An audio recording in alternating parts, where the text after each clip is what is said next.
Welcome to Hub History, the show that brings you fascinating stories from Boston's history.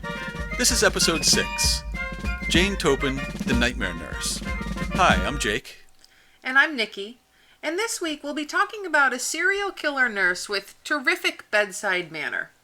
But first it's time to take a look at what's coming up this week in Boston history. Monday is William Lloyd Garrison's birthday.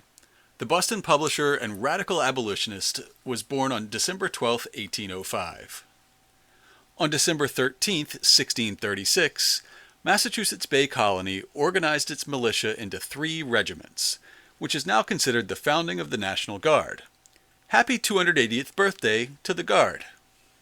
For Wednesday, I'd like to read a passage from a letter written on December 14, 1775, that reminds us what a dark time the siege of Boston was. Quote, "The distress of the troops and people at Boston exceed the possibility of description. There are advices in town of December 14th. Not a coal ship was then arrived. The inhabitants and troops are literally starving with cold.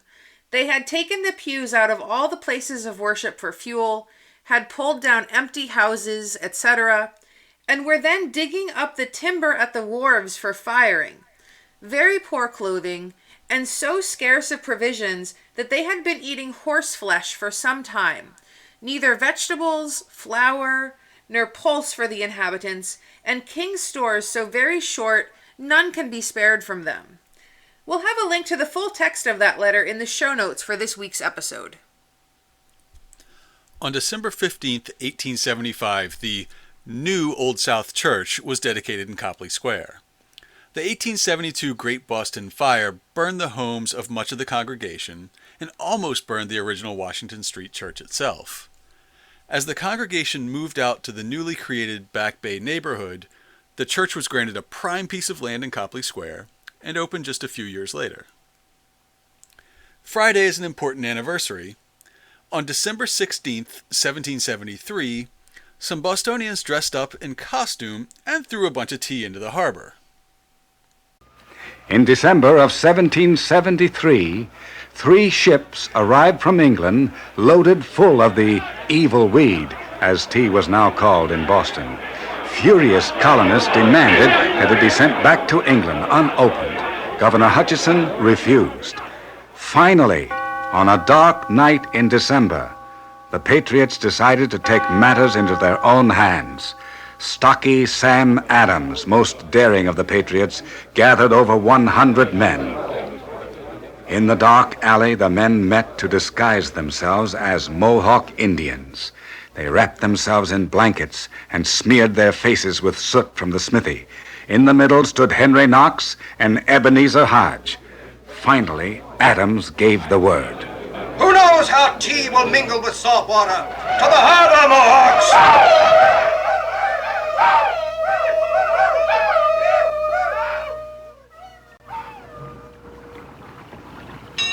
Meanwhile, the 3 tea ships, the Dartmouth, the Eleanor, and the Beaver, floated peacefully beside Griffin's Wharf.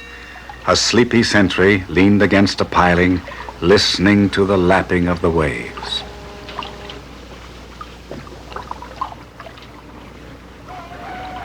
But what was that? The sentry looked up, startled. Down Milk Street, swinging lanterns and hatchets, came a wild-looking crowd of... Indians! Indians! Come on! Indians! Indians? In Boston? I see with my own eyes! Look! Look! But those aren't Indians. Greetings, Captain. We've come for tea. Hand over the keys to the hold and nothing else will be disturbed. This is treason. Let's have the keys, Captain. That tea is worth a fortune. Our liberty is priceless. The keys, Captain. All right, Mohawks, let's get to work. For 3 hours, the Patriots hauled heavy chests of tea from the holds of the ships, burst them open with tomahawks, and heaved them into the harbor. Near midnight, the last chest was hoisted from the hold and heaved overboard. Come on, you fishes! Drink to the king! The colonists had made their move. There was no going back. That clip is from the 1983 Fisher-Price Spellbinder dramatization, The American Revolution.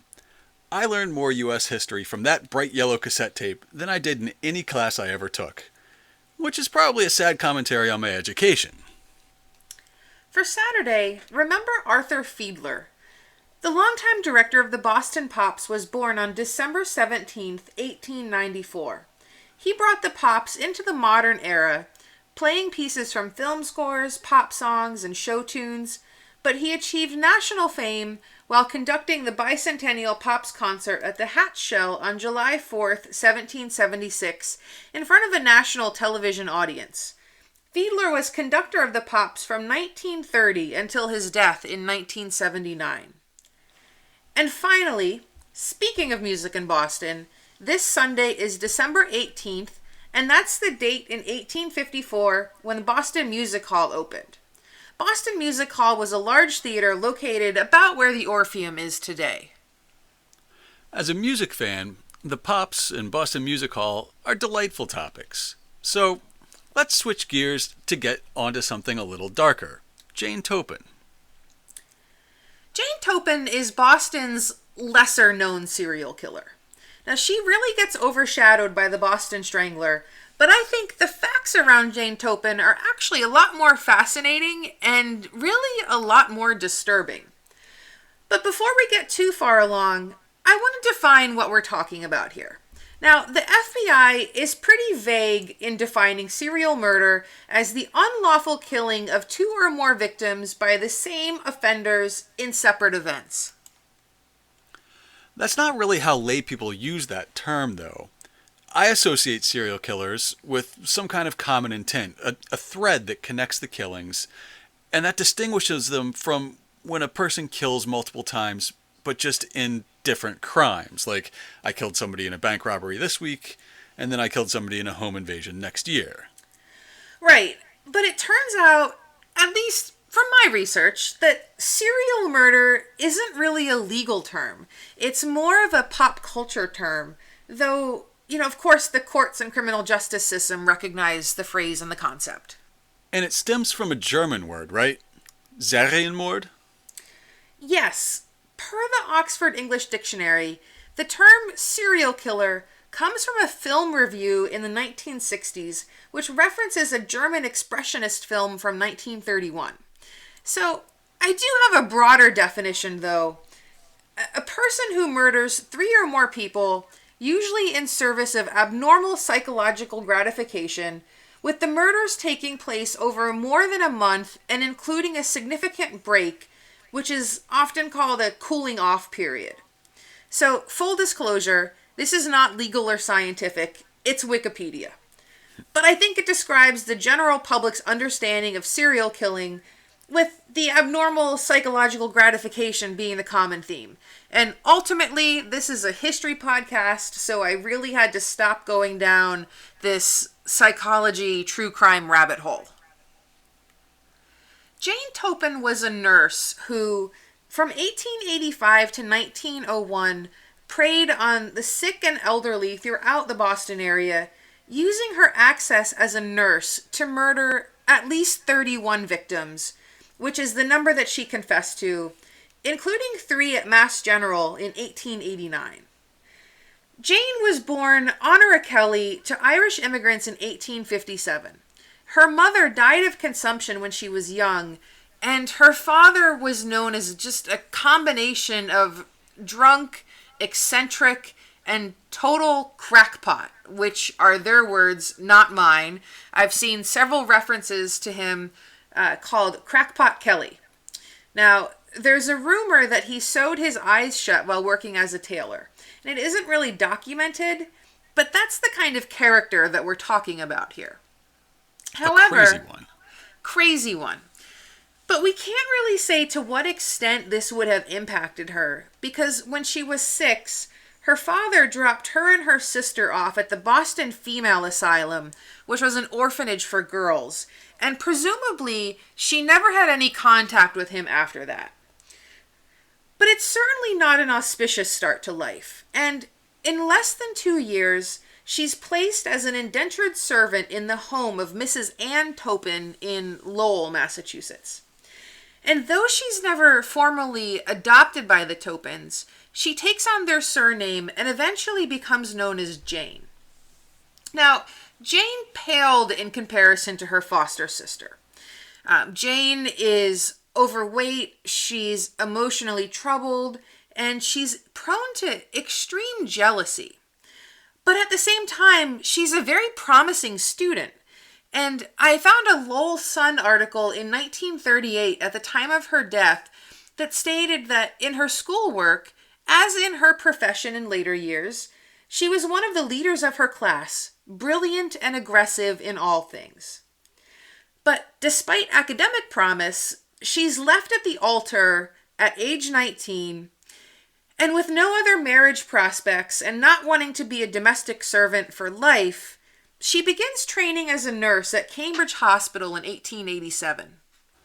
I was really struck when you said that Jane was indentured to the Toppan family, because I picture indentured servitude as being something that happened much earlier in American history.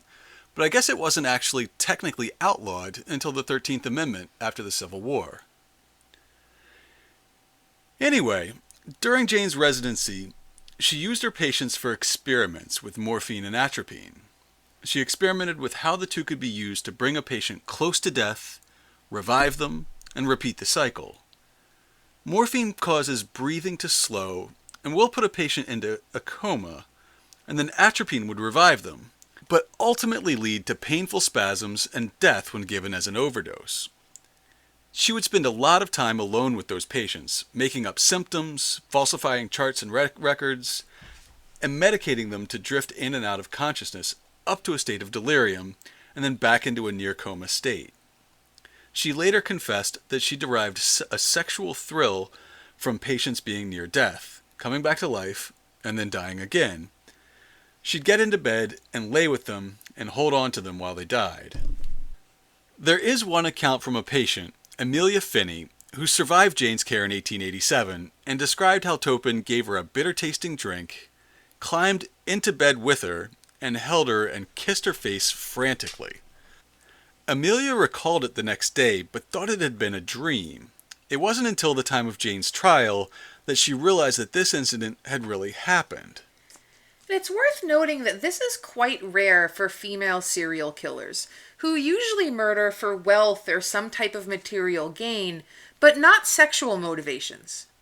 However, her later accounts and the professional opinions of the psychologist who evaluated her are somewhat conflicting when it comes to her motivations, meaning that she may have lied to support a defense based on her mental state.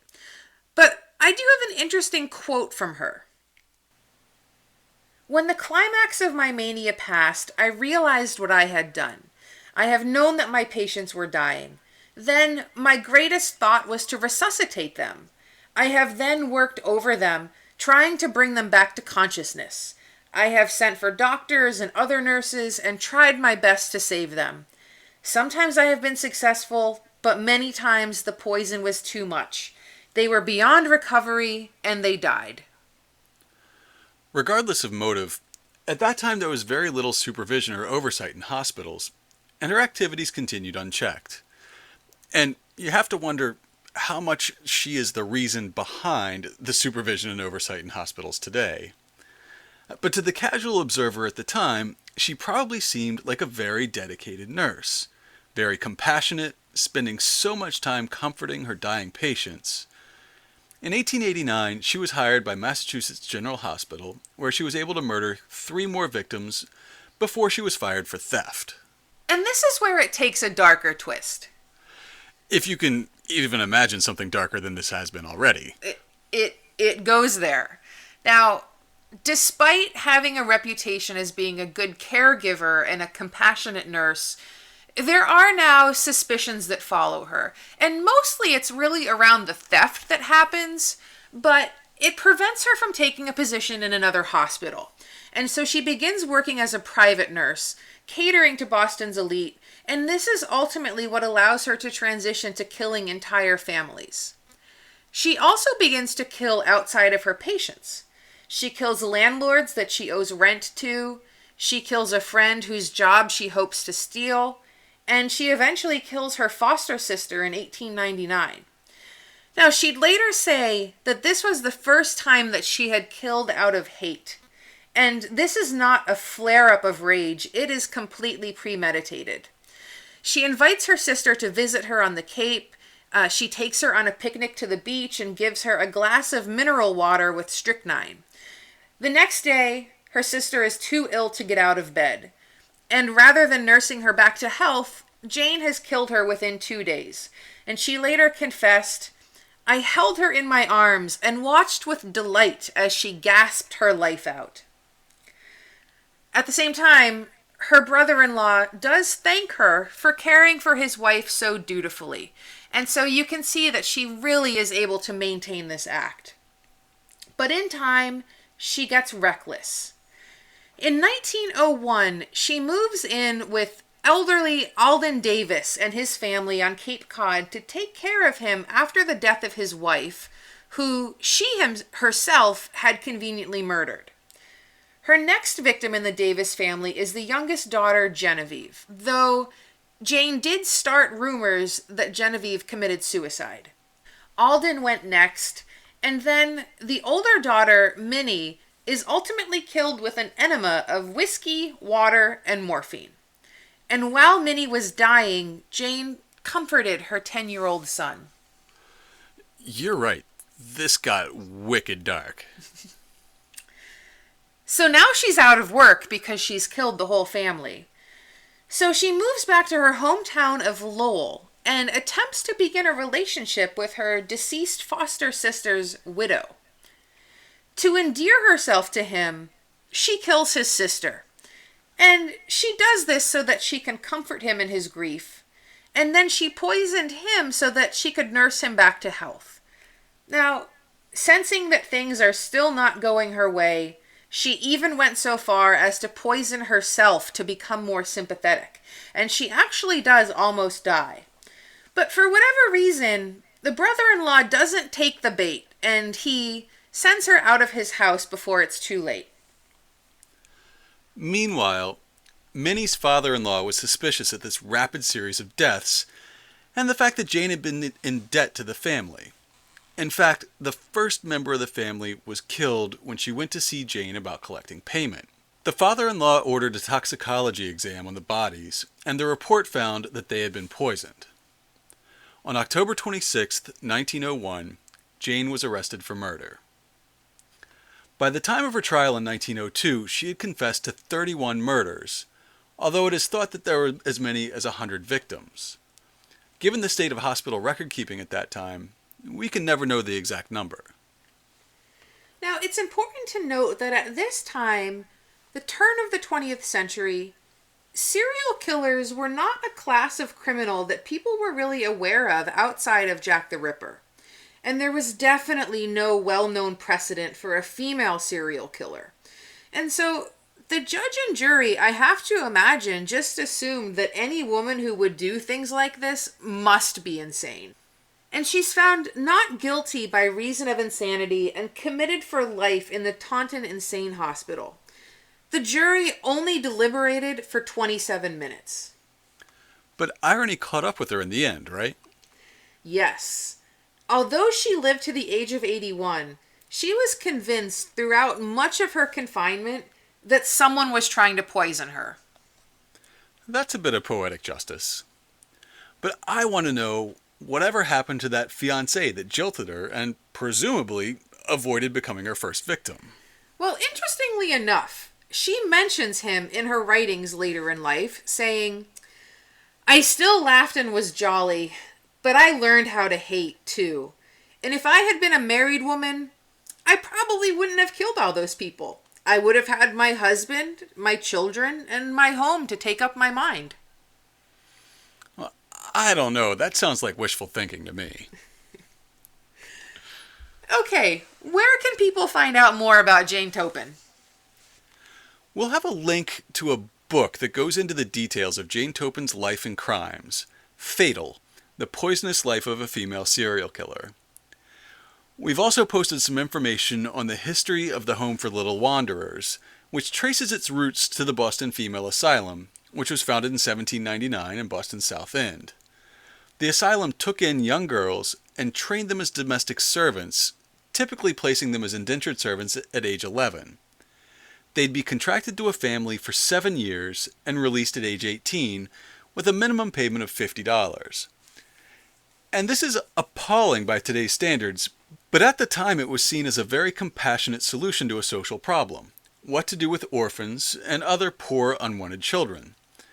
The timeline we'll link to shows you not just the evolution of the agency, but also how the strategies and philosophies evolved. And lastly, we'll post a link to photos comparing Jane in her first year of confinement, when she was healthy, against her second year, when she begins to believe that she's being poisoned through her food. She eventually loses about half of her body weight, and she had to be force-fed, which was a really horrific process. And you can find the show notes for this week's episode at hubhistory.com/007. If you want to get in touch with us, we're on Facebook at facebook.com/hubhistory, and our Twitter handle is @hubhistory. You can email us at podcast@hubhistory.com or go to hubhistory.com and click on the Contact Us link. And while you're there, be sure to click on the subscribe to see all the ways to subscribe to the show. If you subscribe on iTunes, please consider reviewing us there. Your reviews will help other listeners find the show. That's all for now. We'll be back next time with a show on Boston Harbor's zoo shipwreck of 1938.